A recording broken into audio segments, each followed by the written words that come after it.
What's going on, everybody? Josh from the lab here, and I wanted to give a few thoughts on the Idaho murders of the four college students and the now suspect who has been charged with the killing uh, or the quadruple homicide in Moscow, Idaho.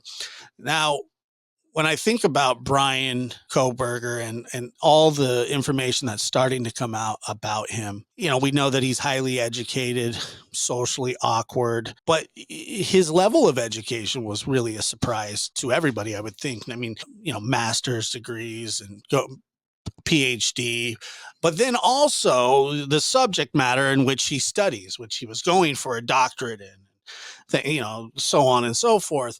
The one thing that I find completely odd is he has to know that at some point he was probably going to be caught. And for him not to have thought about this, I feel like he's got some sort of plan, not saying that it's going to work. And by the way, anybody that commits a quadruple homicide, smart as they may be, has a bad brain somewhere, somehow. There's short circuits and clouded judgment and evilness and all that stuff. But I think somehow, some way in his mind, this is the game. This is part of the game, or his fantasy that he is living out.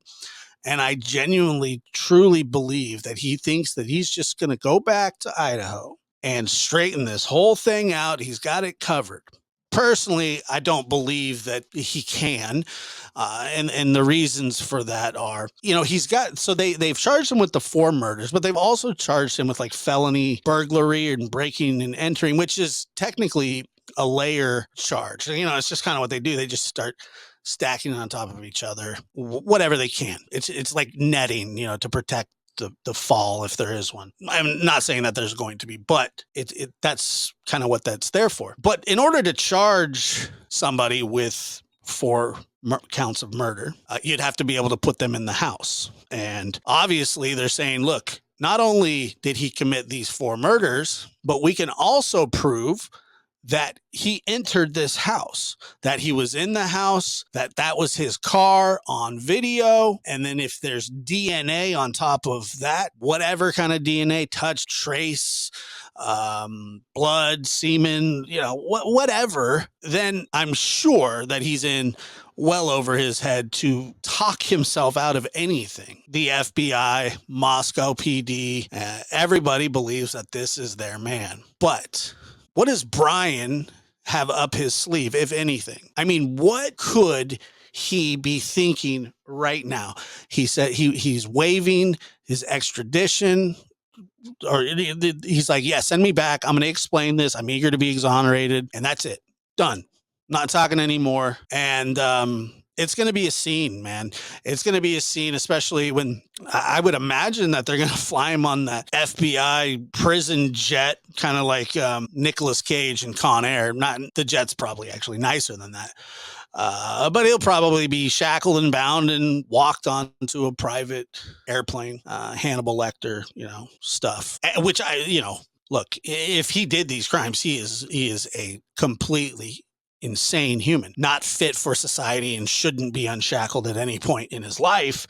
But you can't tell me that when you do that with somebody, that they do have the presumption of innocence, but being shackled and walked onto an FBI plane or whatever doesn't really lend itself to that sort of feel. So that's just a thought about like the jury and things like that. I don't think that he was arrested by accident. I think they have the goods on him, but I think that he truly somewhere, somehow thinks he's going to get out of this.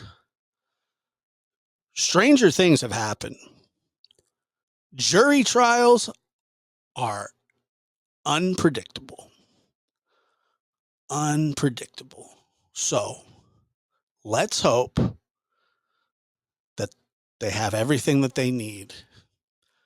Because if you can explain one thing away, that's something. But if you can't explain away DNA, being in the house, car in the area, God knows what's on his computer. And I think that he probably felt, yeah, I might get away with this, but I've planned for it if I don't. So I think this is kind of part of his game, his fantasy, and I don't think that he'll get away with it. But like I said, stranger things have happened. Thank you for listening.